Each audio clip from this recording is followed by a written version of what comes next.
Lost in the desert for centuries, the Nabateans built one of the most remarkable cities of the ancient world. Petra, their capital, is a testament to their architectural ingenuity, with buildings carved directly into the nearby sandstone cliffs. But that's not all. The Nabateans were also master water engineers, developing a sophisticated system to collect and channel water across the desert. Join us as we uncover the secrets of this remarkable lost civilization. The Nabataean Empire began to emerge in the 4th century BCE as a small, nomadic tribe in the Arabian desert.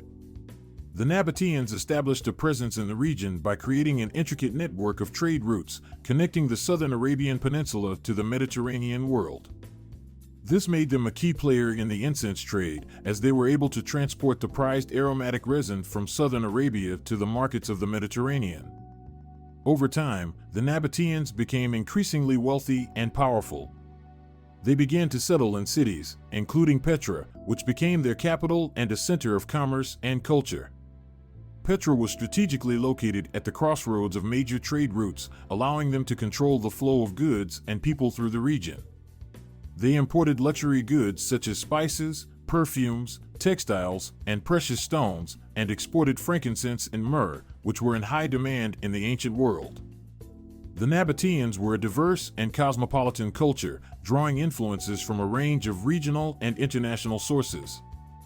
They spoke a language known as Nabatean, which is closely related to Aramaic and was written in an early form of the Arabic script, although it is a script that is still not fully understood by scholars. The language was used primarily for business and commerce, and the Nabateans were known for their skill in mathematics, accounting, and record-keeping. Religion played an important role in Nabatean culture, and they worshipped a pantheon of gods and goddesses, including Deshera, the chief deity, and Al-Uzza, the goddess of fertility and war. The Nabateans also practiced ancestor worship and believed in the power of talismans and amulets. The Nabateans were known for their elaborate funerary rituals, which involved complex tombs and memorial structures carved into the cliffs. Many of these tombs were decorated with intricate reliefs and inscriptions, providing valuable insights into Nabatean beliefs and culture. In terms of demographics, it's estimated that the Nabatean population numbered in the tens of thousands, with Petra serving as the capital city and center of culture and commerce. However, the exact size of the Nabataean Empire is difficult to determine, as their society was decentralized and they did not leave behind many written records. Nabatean architecture is renowned for its unique style, which involves carving directly into the soft sandstone cliffs of the region. This allowed the Nabateans to create spectacular buildings and monuments that blended seamlessly with the natural landscape. Many of these structures are still standing today, and they offer valuable insights into Nabatean architectural techniques and artistic traditions. Perhaps the most famous Nabatean architectural achievement is Petra, the capital city of the Nabataean Empire. Petra was carved directly into the cliffs, and it features an array of impressive structures, including the iconic Treasury, Al-Khazna, the Monastery, Avdat, and the royal tombs. The Treasury, Al-Khazna, is one of the most recognizable structures in Petra, and it is located at the end of a narrow, winding canyon known as the Sick. The facade of the Treasury is intricately carved, featuring depictions of mythological figures, animals, and decorative motifs. The Treasury is believed to have been built in the 1st century AD, and it is thought to have served as a tomb for a Nabatean king. In recent years, researchers have discovered that the Treasury also features a series of hidden chambers and passages, further adding to its mystery and intrigue. The Monastery, Avdat, is another impressive structure located in Petra. It is located at the top of a steep climb, and it offers stunning views of the surrounding landscape.